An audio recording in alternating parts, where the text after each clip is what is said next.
No Papo de Redação hoje o assunto é a indústria. Nós vamos bater um papo aqui com o Paulo Galo, um dos amigos do STZ Notícias, um dos amigos da STZ, do Papo de Redação. Paulo Galo, que é diretor adjunto da Ciesp em Sertãozinho, também membro do Conselho Industrial Nacional do Ciesp em São Paulo. Paulo Galo tem uma nova empreitada pela frente. Ele acabou de fundar em Sertãozinho a GC, uma empresa de soluções corporativas. Vamos saber o que é isso. Galo, prazer recebê-lo. Boa tarde, como vai? Laurente, boa tarde. Prazer estar aqui novamente com vocês. É sempre muito agradável, né, a gente participar do programa aqui na STZ, mais uma vez. Quer dizer que tem uma nova empreitada aí? Tem. A gente, esse ano, 2013, começando algumas coisas novas aí, profissionalmente falando. A GC é uma delas, né?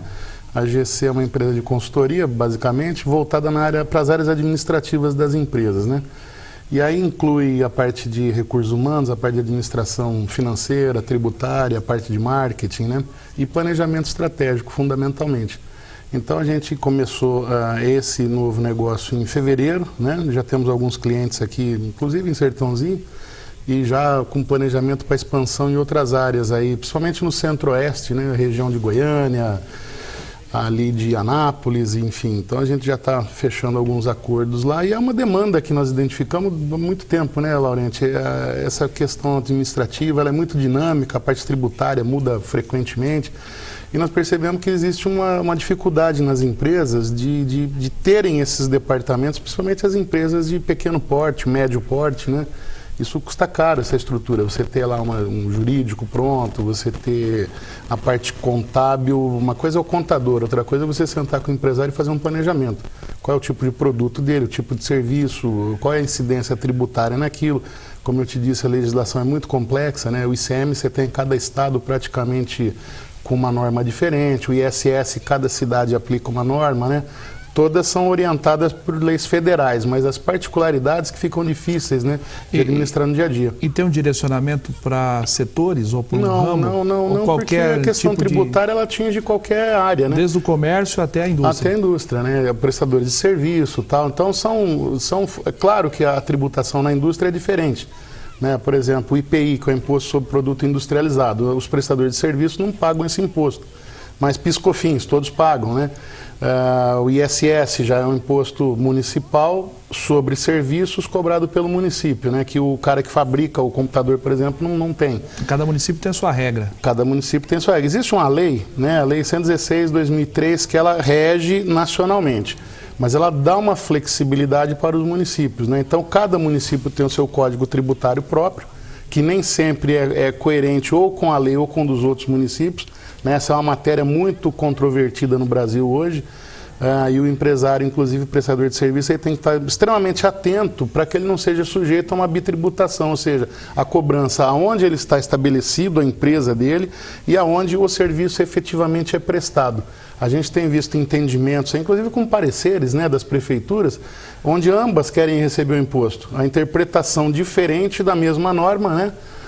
Que leva a uma cobrança em duas vezes. E nesse caso, quem tem o direito de cobrar? Então, esse é um dos problemas, né? Porque as duas prefeituras entendem que tem o direito, né? E a empresa, o ISS-QN, que é o Imposto sobre Serviço de Qualquer Natureza, né? A alíquota máxima dele no Brasil é de 5%, né? Então, os municípios, alguns tributam a 1, 2, 3 e tal. Via de regra, 5%. Então, para o empresário, às vezes ele tem que recolher 5% na cidade de origem dele e lá onde o serviço foi prestado. E muitas vezes, Laurente, a prefeitura, vamos supor que eu vou prestar serviço fora de Sertãozinho, numa cidade qualquer aí. A prefeitura de lá, ela pode exigir do meu cliente a retenção do imposto. Então, o meu cliente, ele me paga o valor devido para mim, menos o imposto que ficou retido, e aí a Prefeitura de Sertãozinho, eventualmente, para determinadas situações, pode também querer ter esse direito. Uma saída seria a briga jurídica, quer dizer, você abre uma conta, deposita o valor do imposto judicialmente e as prefeituras vão discutir. Porém, aquele imposto que já ficou retido, como é que faz? Então, esse é um dos temas bastante complexos da tributação e a gente procura sempre orientar que essa situação seja conhecida de antemão e, eventualmente, isso seja até mesmo embutido no preço na hora do sujeito fechar o negócio. Quem sai perdendo é o consumidor final, né? Evidentemente. Tá? Então isso vai encarecendo e é apenas um dos exemplos de como é que a legislação tributária no Brasil ela é bastante complexa e precisa urgentemente de uma reformulação, uma readequação, né? Que a gente tem muita dificuldade, não é não pagar o imposto, mas o que não pode é pagar o imposto, que já é caro e você paga duas vezes. Né? Paulo, você foi presidente do SEISE de 99 a 2000, Isso. se não me falha a memória. Isso. Você teve uma passagem aí no setor industrial, com uma empresa também na área eletrônica, de eletrônica, convive no dia a dia com as empresas de Sertãozinho, mesmo porque agora dando assessoria às empresas, você não perde esse contato, né? O umbigo fica, né, sem dúvida, ligado às indústrias de Sertãozinho. Como é que está o setor industrial no momento? Como que você vê o cenário industrial de Sertãozinho? Lorente, o Sertãozinho, tradicionalmente, possui um parque muito bom, competitivo, porém ainda muito dependente de um setor único, que é o setor sucroenergético, né? Então a gente tem essa tradição de muitas décadas. Já Sertãozinho sem dúvida alguma, o parque industrial mais competitivo do mundo hoje no que diz respeito às usinas de açúcar, de etanol, a cogeração de energia elétrica para exportação. Então a gente tem essa expertise, essa tradição, conhecimento, know-how técnico, mão de obra, parques industriais bons e tal. Mas todos nós sabemos que o setor passa por uma crise profunda. O setor sucroenergético, né? Eu estou aí há praticamente 30 anos na indústria, né? E eu devo confessar que eu nunca vi uma crise tão profunda e tão duradoura, tão persistente e com poucas perspectivas, né? Isso começou aí um pouco antes da crise global de 2008. A gente já via alguma dificuldade desde 2007 com captação de recursos, né? O dinheiro já estava começando a ficar vamos dizer, mais escasso. As usinas investiram bastante, né, principalmente na expansão industrial, com vários greenfields e tal. De lá para cá a situação veio se agravando porque, somadas as dificuldades que essas empresas já tinham, inclusive de preço de mercado de produto, principalmente do etanol, com preço muito achatado pelo preço da gasolina, elas estavam com uma dificuldade desde 2007, e notadamente a partir de 2008, de rentabilidade, ou seja, os custos crescentes, né, inclusive de insumos e da própria construção das plantas, custos com mão de obra subindo e a receita diminuindo. E isso, logicamente, foi comprometendo muito a rentabilidade. Consequências disso foram, por exemplo, falta de investimento nos canaviais, que depois envelheceram e acabaram agravando a situação porque você perdeu o rendimento. Né? A gente teve 20% a 25% de diminuição do rendimento, ou seja, quantos quilos de açúcar eu faço por alqueire de cana, né? Para dar uma linguagem bem popular, aí, o termo é por hectare, mas enfim, você perdeu, ou seja, com a mesma quantidade de cana, você passou a ter menos sacarose e, portanto, menos açúcar e menos etanol lá na ponta. Tá? Então tudo isso... com o mesmo custo, né? Ou aumentando, o custo porque, operacional... por exemplo, um custo importantíssimo na área agrícola é a questão de adubo, fertilizantes e tal. Teve aumento. Isso, porque ele é em dólar, né? Então você vê, inclusive agora com as altas recentes do dólar, é uma coisa que escapa bastante ao controle na planilha de custos, né? Então às vezes o sujeito abre o ano lá com o dólar a 1,92, aí a 2,14 como está agora, 2,15. Então essas flutuações são complicadas, né? Então isso dificulta muito, até porque a margem é muito estreita e quando você tem um dos componentes de custo subindo muito além da expectativa, então a tua rentabilidade ela realmente complica. Vamos imaginar, Galo, que o produtor não tratou da cana, não gastou dinheiro com adubo, economizou, deixou a cana lá. Quer dizer, aí tem essa queda de rendimento em torno de 25%. Que chegou a esse pico. Chegou a esse pico. Para que o nosso telespectador possa entender, a mesma área plantada, o mesmo número de tonelada, né? A mesma quantidade de tonelada produzida, porém com uma rentabilidade menor no produto final, que é na produção do etanol e do açúcar. Isso significa o quê? Perda de dinheiro com o mesmo custo operacional, transporte, corte da cana, né, a moagem, enfim. O custo operacional não muda, ou aumenta. O custo, ele aumenta. Ele aumenta, mas diminui a produtividade. Exatamente. E é isso que tem pego os usineiros, tem pego a produção. É um dos fatores, né, Laurence? Porque principais. A matéria-prima, tanto para você fazer o álcool, né, o etanol, quanto o açúcar, é a mesma, é o caldo da cana. É ali no caldo da cana que está a sacarose. A sacarose, que é um produto que está lá dentro, são os açúcares que estão dentro do caldo da cana. Todo mundo já bebeu garapa aqui, sabe do que eu estou falando. Aquele docinho é ali que está o açúcar que vai ser processado, né? Então, através dos processos industriais, começa lá na extração, a cana passa, ela é moída, ou passa por um processo de difusão, onde você extrai esse caldo. E o que acontece? Quando a cana ela vai envelhecendo, ou ainda por cima, nós tivemos problemas climáticos também.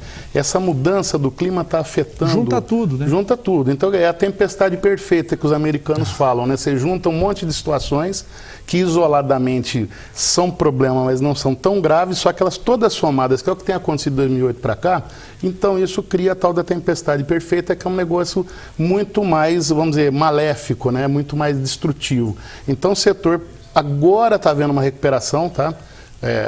Na produtividade, porque houve investimentos, tanto é que o pessoal da área agrícola aí que vende insumos também, vende produtos, maquinários e tal, teve 2 anos muito bons, né? 2013 implementos, também, né? De implementos, né? 2013 já teve um ano muito bom aqui no AgriShow, né, por exemplo. Então, você teve um bom resultado de vendas, tal, de equipamentos, então isso aponta que os investimentos estão voltando, principalmente na área agrícola, que precisa ser recuperado primeiro mesmo. E aí, como é que reflete aqui em Sertãozinho, né?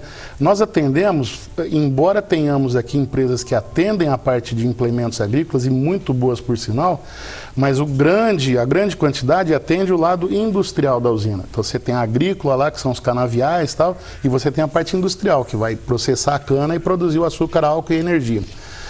Essa ponta ainda na indústria é que ela está ociosa, Laurenti. Então, nós não temos ainda matéria-prima suficiente para ocupar, vamos dizer, todo o parque industrial. Por exemplo, a reforma, uma grande reforma de usina, a construção de uma destilaria, a construção de uma nova usina, é isso que não tem acontecido. Não tem acontecido. E por que não tem acontecido? Primeiro, você tem uma certa capacidade ociosa na indústria, não faz muito sentido nesse momento você construir uma nova indústria que você não tem nem cana suficiente para aquela que já existe, para aquela usina já existente. Por que você vai ampliar? A não sei que você vá para outra região, enfim. Mas aí falta capital. Por que falta capital? Porque está se faturando pouco em relação ao custo, e as linhas de crédito estão bastante difíceis. Hoje, para você ter uma ideia, que eu saiba, não existe nenhum projeto em estudo no BNDES, que foi o grande financiador do setor até 2008. Né? Não tem nenhum pedido. Você acha que o governo está deixando a desejar com o setor? Eu acho que sim, porque nós temos aí uma coisa sui generis nesse setor, que é o sucro energético, e nós estamos falando de alimento de um lado, que é o açúcar, né? E ele é normalmente regulado por leis de mercado mesmo, oferta e procura. Você vê o que aconteceu com o tomate recentemente, né? Que foi o ícone da inflação aí, que está querendo incomodar, porque faltou tomate, né? E a demanda é a mesma. Então faltou tomate, o preço subiu, e isso acontece com as commodities normalmente. O açúcar é uma commodity. Agora, o setor de etanol e de energia elétrica, ele tem que ser visto de uma maneira diferente. Isso é no mundo inteiro. Nós estamos falando de energia. Nós estamos falando de combustíveis ou biocombustíveis, no caso do etanol. Combustível limpo, né? Limpo, renovável e nosso, né? Você não gasta petróleo para isso, particularmente no Brasil, em que as usinas são autossuficientes em energia elétrica, né? E o outro lado é a energia. Então, o que nós temos o quadro? Hoje, o sistema elétrico brasileiro está muito sobrecarregado, Laurenti, por vários motivos, inclusive climáticos, né? Nós temos hoje a imensa maioria da produção elétrica no Brasil, ela é limpa também, porque ela vem de energia hidroelétrica, ou seja, das represas. E esse ano de 2013 nós tivemos um problema sério, que além de ter chovido irregularmente, não choveu aonde deveria chover, que está na cabeceira dos rios, que por sua vez enchem os reservatórios. Então, nesse momento, nós estamos com reservatórios bem abaixo da média histórica para o período, né? O plano B do Brasil são as termoelétricas, e elas são alimentadas com combustíveis fósseis e poluentes, né? Nós temos, acho que 1 ou 2 só de biomassa aí que entra no sistema quando necessário. Essas termoelétricas são complemento da hidrelétrica, tá? E hoje todas estão ligadas, todas. Então o nosso plano B, a nossa reserva, ela já está sendo 100% utilizada. E o que acontece? O Brasil agora vai entrar no período de seca. Agora, junho, julho, agosto, historicamente é um período de pouca chuva. Portanto, a tendência é que você tenha um estrangulamento ainda maior no suprimento de energia elétrica. Ao passo que o setor sucroenergético, ele tem o potencial de, dependendo da tua referência, de 2 a 3 Belo Montes nos canaviais de capacidade de geração elétrica. Belo Monte é uma usina em construção no Brasil hoje. Seria um plano C? Praticamente duas Itaipu, né? Nos canaviais. Então é o plano C com a grande vantagem. Ele não é poluente, o custo é menor do que você ligar as termoelétricas, estão queimando carvão, tá? E gás, né? Gás natural de petróleo. Então, e outra, ela está distribuída ao longo da região centro-sul, do sudeste aqui, o que facilita, inclusive, a questão da transmissão dessa energia, Laurente. Porque a gente tem que lembrar o seguinte, você tem numa ponta a geração da energia, na outra ponta o consumo da energia, e entre elas tem que ter linhas de transmissão, que além de serem muito caras, elas têm uma série de dificuldades de implantação, inclusive com relação às licenças ambientais, né? E quando você tem as usinas gerando, elas estão pulverizadas, então é mais fácil e mais barato você interligar essas unidades produtoras nas linhas de transmissão principais. Fica uma transmissão regionalizada. Regionalizada, distribuída, tá? E inclusive isso requer linhas de menor capacidade, inclusive. O custo de transmissão cai muito menor. Bem menor, né? Então isso otimiza tudo. É um custo que é caro, mas o retorno é relativamente rápido. E se o governo entra com investimento nessa área, pode ser usado como um plano C para o Brasil? Não tenha dúvida, né? Não tenha dúvida. O mundo tem inveja dessa situação do Brasil, tá? E o que precisa? Fundamentalmente, tem que haver uma disciplina melhor, uma regularização melhor nos leilões de energia, né? Então, o setor sucroenergético, com todos esses custos dele, ele concorre, por exemplo, com o pessoal da energia eólica, que é aquela gerada a partir de vento. Só que até agora eu não estou vendo 1 megawatt gerado eolicamente. Os projetos estão atrasados, né? É papel para lá, papel para cá, mas gerar que é bom nada. E além de tudo, a região ideal do Brasil para geração eólica está no Nordeste, próximo ao litoral, porque ali o regime de ventos é muito melhor. Você tem vento soprando constantemente. Aqueles que vão para a praia sabem do que eu estou falando. Mas você tem que transmitir isso para os grandes centros. Onde que está o grande consumo? Está aqui, São Paulo, né? Os estados mais do sul, né? Então, são estados mais industrializados. Mais industrializados. Né? São Paulo é o grande estado industrial do Brasil, né? E você tem que trazer essa energia para cá. Isso custa. Então, são muitos investimentos. Ao passo que a energia dos canaviais está aí pronta, com um prazo muito rápido. Você consegue, eu diria que 1 ano e meio, aí, a 2 no máximo, você tendo recursos e tal, você consegue levantar muita energia a partir disso. Você acha que o setor precisa dar uma chacoalhada no governo, precisa provocar uma reação? Eu não tenho dúvida. Eu acho que o governo ele precisa entender a importância do setor, né, Laurente? Você vê, é um setor que nós geramos aí, dependendo da referência que você pega, o que você pode passar de 2 milhões de empregos direto. São 80 mil produtores de cana que abastecem esse setor. Se você tem 2 milhões de trabalhadores direto, você pode jogar 4 vezes 2 ou um pouco mais, pode chegar a 10 milhões de pessoas. Numa estimativa um pouco mais liberal, vamos dizer, mas a regra internacional é mais ou menos 1 para 3, tá? Então são mais 6 milhões. 6 milhões, né? Dizer, então. É muita gente, é uma movimentação de recursos da área na questão tributária, o próprio faturamento, a geração e a distribuição de riqueza, né? Você vê o tanto que esse setor tem investido. A semana passada mesmo, a Copersucar inaugurou mais um terminal portuário em Santos, né, para exportação de açúcar. E tem um detalhe, e a primeira etapa do etanol-duto já está pronta, vai começar a funcionar, diz Ribeirão a Paulínia. E interligando o Mato Grosso, Minas, Goiás, né, e num segundo plano. São mais de 2 mil quilômetros de tubo, né? Isso significa o quê? Que nós vamos ter um transporte desse etanol para Paulínia com um custo menor. Sem dúvida. E nós vamos ter uma ampliação do setor no que tange aí a distribuição. Não tem dúvida. Inclusive, Laurente, o fato dele estar indo pelo modal que o pessoal diz, né, da questão do transporte, através de tubo, você tira caminhões, inclusive, da rodovia. Sim. Então você vai economizar o custo de transporte, evidentemente que cai muito. Você melhora muito a conservação das rodovias, porque os caminhões são cargas pesadas, né, e que vai afetando a capa asfáltica das rodovias e tal.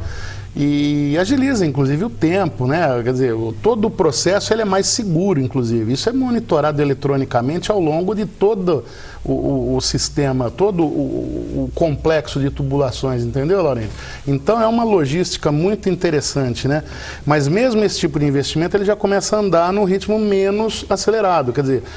Olha, vamos ver o que vai acontecer. Por quê? Aí que entra muito o papel do governo. Nós não temos hoje para o setor que a gente chama de marco regulatório, que para traduzir em outras palavras seria um plano estratégico de negócio para 5, 10 anos. Então hoje o empresário, ele tem o capital. Né? O capital ele não some, ninguém põe fogo em dinheiro. Se ele não está aplicado no setor produtivo, ele pode estar no mercado de ações, ou ele está numa offshore, ou ele está guardado na Suíça, mas ele não some, ele está aí, né? E ele espera oportunidade, dinheiro gosta de oportunidade de crescer, dinheiro adora crescer, mas você tem que dar condições para ele crescer. Então, se você tem nesse setor um planejamento estratégico que diz o seguinte, olha, o que o Brasil quer de etanol para os próximos 10 anos é chegar a uma produção de X bilhões de litros, vamos dizer, em 2023, daqui 10 anos, crescendo tantos por cento ao ano. E nesse crescimento de tantos por cento por ano, nós vamos ter que construir mais tantas usinas, tantas destilharias, vamos ter que ampliar nossa área de plantio em tantos alqueires. Isso cria o quê? Cria uma segurança, né? Dá uma segurança a quem tem o capital para investir. Exato. E provoca, na verdade, uma segurança de toda a cadeia. Exatamente. Fazendo com que existam investimentos em todas as áreas. Exatamente. Agora, quando não tem um plano e todo mundo fica assim, o que vai acontecer? Isso. O que vai ser do álcool, do açúcar daqui um ano? Então, será que é viável fazer um investimento alto nesse setor agora? Ou a gente vamos segurar um pouquinho? E nesse vamos segurar um pouquinho é onde a coisa fica amarrada, né, Galo? Não tem dúvida. E aí, Laurenti, é porque os investimentos são altos e não é uma coisa que você recupera em 6 meses, tá? O tempo do retorno sobre esse investimento, ele é medido em anos. 3, 4, 5, 6 anos, tá?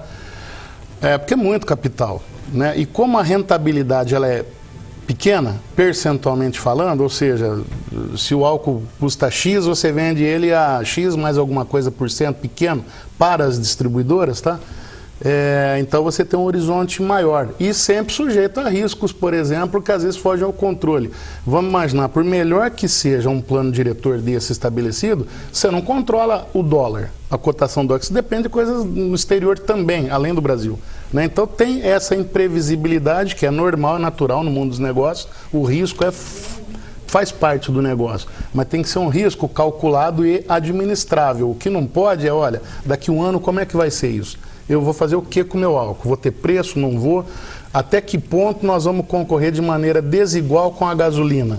Né? Para a gente fechar, Galo, na sua experiência de 30 anos no setor, a previsão para o segundo semestre, a previsão para o ano que vem, você tem um pensamento otimista em relação ao futuro aqui de um ano? Para a gente não falar de 2, 3, 5, 10 anos? Olha, Laurenti, com quem eu tenho conversado, a maioria diz o seguinte, olha, 2013 é um ano perdido já. Tá? Porque nós estamos agora em junho, hoje é dia 13 de junho. Quem tinha reforma fez. A reforma não tem mais, não né? Tem. Já foi a parte de entre safra, que aliás foi muito pouco esse ano, tá certo? Porque não tem verba, né? Essa época, nesse período do ano, em outras épocas anteriores, você já estava mandando proposta, começando a discutir orçamentos. Tal. Esse ano está ainda uma paradeira enorme, né? Então eu não estou vendo perspectivas de negócio agora daqui para o final do ano com vistas a atender a próxima entre-safra. Dependendo do equipamento, Laurenti, por exemplo, uma caldeira, o prazo de entrega dela, você não constrói uma caldeira em 5, 6 meses, é um prazo mais dilatado, mais longo. Às vezes a empresa compra um equipamento desses grandes 1 ano e meio, 2 anos antes da partida, da colocação em operação. Tá? E hoje nós temos pouquíssimas desses equipamentos sendo produzidos, tanto aqui em Sertãozinho quanto lá em Piracicaba, que tem também um parque significativo para atender o setor, né? Então, eu não estou vendo nesse momento esse marco regulatório, ou seja, essas diretrizes para o etanol, eu não estou vendo ninguém buscando dinheiro no BNDES, não estou vendo grandes propostas serem discutidas aqui em Sertãozinho, então eu estou bastante preocupado, né, com o que possa acontecer agora desse segundo semestre que se inicia agora, para 2014, né? Eu acho que realmente o cenário é muito preocupante e é preciso aí ter muita cautela, né? De lado a lado, tanto da parte do empresariado, a parte inclusive laboral, né? Que são os trabalhadores, os sindicatos. A gente ficar atento porque as empresas estão realmente com dificuldade até para cumprir seus compromissos sociais com folha de pagamento. A gente já tem pontualmente algumas empresas que estão com bastante dificuldade disso e com dificuldade inclusive de buscar recursos para poder girar. Então eu acho que temos que tomar muito cuidado e não podemos parar, né? Sertãozinho está pronto, está preparado para atender as demandas que surgirem, né? E nós precisamos estrategicamente, de certa forma, já há um grupo de trabalho, viu, Laurente? Já houve aí algumas reuniões em Sertãozinho, ainda não dá para adiantar nada porque a gente está maturando as coisas e tal, mas para fazer algumas propostas para o governo federal rapidamente, né? Exatamente nessa linha do plano, não diria nem um socorro, mas de definições que o setor precisa para que o investimento volte. Como te disse, o dinheiro está lá. Precisamos criar condições para que ele retorne e que Sertãozinho possa seguir a sua trajetória histórica. Eduardo Galo quebrou o pé, Paulo? Pois é, essa noite eu tive aí, nós estamos gravando agora, são 9h30, né, Laurente? Eu fiquei até umas 2 horas da manhã no hospital, andando aí na praça, tropeçou numa raiz aí de árvore. Isso é o que ele conta, porque ontem foi dia dos namorados, então a gente não sabe, né? Vou dar um abração para ele. Pode deixar. Brincadeiras à parte, um abraço, amigo Eduardo Galo. Boa recuperação, né? Que você possa se recuperar o mais rápido possível. Paulo Galo, muito obrigado pela sua visita aqui no Papo de Redação, para a gente sentir que a palavra de ordem é cautela no momento e existe aí, né, uma perspectiva, né, temerosa em relação ao futuro, mas que a cidade não para, que o nosso parque industrial é valente e que a gente segue em frente. E a gente espera, Laurente, que até agora, quando ocorrer a FenaSucro, a próxima edição da FenaSucro, aqui em agosto, que a gente possa voltar aqui, quem sabe com algumas notícias mais animadoras com relação ao setor, né? E a gente espera ter sucesso aí nesse desenvolvimento dessa proposta de marco regulatório ou de plano estratégico para o setor, para levar isso a Brasília e a gente ver se a gente consegue fazer o que nós fizemos lá em 99, 2000, que houve um pacto social aqui em Sertãozinho que resultou em coisas muito boas na época, né? A gente fez um trabalho aqui através do SEIS e outras entidades e tal, e levamos isso a Brasília e o resultado foi muito bom. Hoje tem o Tonho como presidente do SEIS. Hoje está o Tonho lá como presidente do SEIS, que é do setor, né? O Antônio Eduardo Toniello Filho é o presidente do SEIS, é do setor, está extremamente preocupado, faz parte desse grupo de referência. E a gente espera então envolver essas forças vivas aí da cidade, junto com Piracicaba, inclusive, para a gente poder fazer um trabalho e tentar resgatar essa situação favorável do ponto de vista econômico e de investimento aqui para o nosso setor. Obrigado e até a próxima. Obrigado. Até a próxima.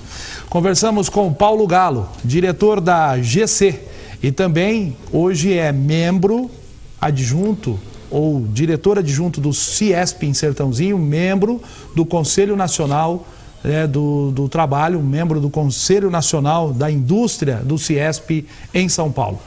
Paulo Galo, aqui no Papo de Redação pela STZ.